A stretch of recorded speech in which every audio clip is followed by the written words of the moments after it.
Maka kecintaan Rasulullah SAW itu kepada seluruh alam ini, ya, kasih sayangnya kepada seluruh alam ini, termasuk orang kafir, termasuk orang musyrik dan semuanya. Maka Rasulullah menyebarkan Islam itu ke seluruh alam ini, ditugaskan, ya karena ingin menyelamatkan orang-orang ini. Orang kafir ingin diselamatkan, orang musyrik ingin diselamatkan. الذي خلق الموت والحياة ليبلوكم أيكم أحسن عملا وهو العزيز الغفور. Nah, rahmah itu ya dimensi non fisik. Maka kecintaan Rasulullah SAW itu kepada seluruh alam ini, ya kasih sayangnya kepada seluruh alam ini, termasuk orang kafir, termasuk orang musyrik dan semuanya. Maka Rasulullah menyebarkan Islam itu ke seluruh alam ini, ditugaskan, ya karena ingin menyelamatkan orang-orang ini. Orang kafir ingin diselamatkan, orang musyrik ingin diselamatkan. Maka Umar bin Khattab itu pengikutnya Rasulullah, ketika melihat ada orang Yahudi beribadah, seorang pendeta Yahudi beribadah dengan khusyuk di dalam biaranya, Umar menangis. Kenapa Umar menangis? Karena kata Umar, alangkah dahsyatnya setan menjerumuskan orang. Dia merasa sedang mendekat kepada Allah, padahal sesungguhnya dia sedang menjauh kepada Allah sejauh-jauhnya. Nah, ini kasih sayang. Maka kita juga, ya dalam fikih kita juga, kasih sayang itu juga kepada muslim dan non muslim. Hanya ada batas-batasnya. Kalau nanti harus mengambil prioritas, mana yang kita prioritaskan? Begitu aja sebenarnya. Gitu. Kalau ambil prioritas, itu yang harus diprioritaskan.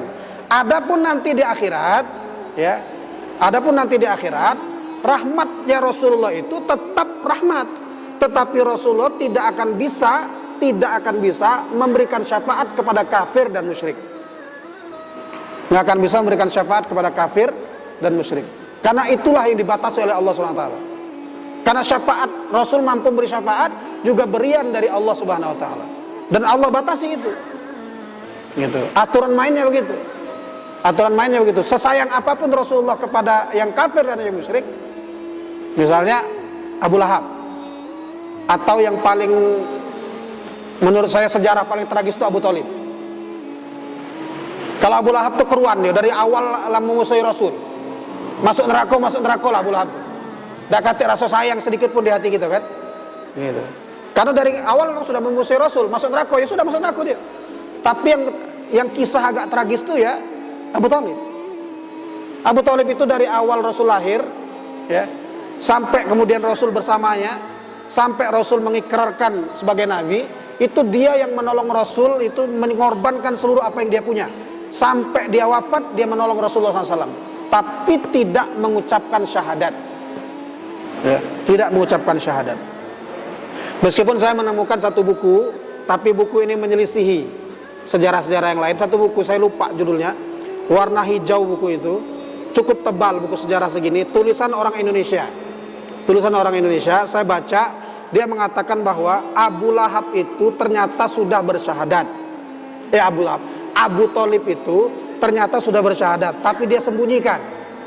Ya, tapi dia sembunyikan. Tapi apa yang dia tuliskan di buku ini menyelisihi seluruh para ahli sejarah. Gitu. Menyelisihi para ahli sejarah. Karena sebenarnya sampai hari ini pun tidak ada yang mengatakan Abu Thalib itu sahabat Nabi. Nggak ada yang mengatakan Abu Thalib itu sahabat Nabi.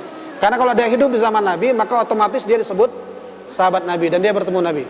Nah, maka Rasul pun tidak bisa menolong Abu Thalib. Ya, tidak bisa menolong Abu Thalib. Ya, bahkan kalau dalam riwayat itu Abu Thalib mendapatkan neraka yang paling ringan. Neraka yang paling ringan itu dia meletakkan kakinya di sandal, di terompah, lalu otaknya mendidih. Itulah yang paling ringan. Nah, ini yang dahsyatnya dan mengerikannya. Jazakumullah khairan kasiran yang telah menonton video ini sampai akhir. Dan jangan lupa berbagi informasi dengan cara share video ini, karena sebaik-baik manusia adalah yang paling bermanfaat bagi orang lain. Serta bantu support dakwah kami dengan cara subscribe channel ini. Insya Allah akan menjadi pahala jariah untuk kita semua. Amin ya rabbal alamin. Wassalamualaikum warahmatullahi wabarakatuh.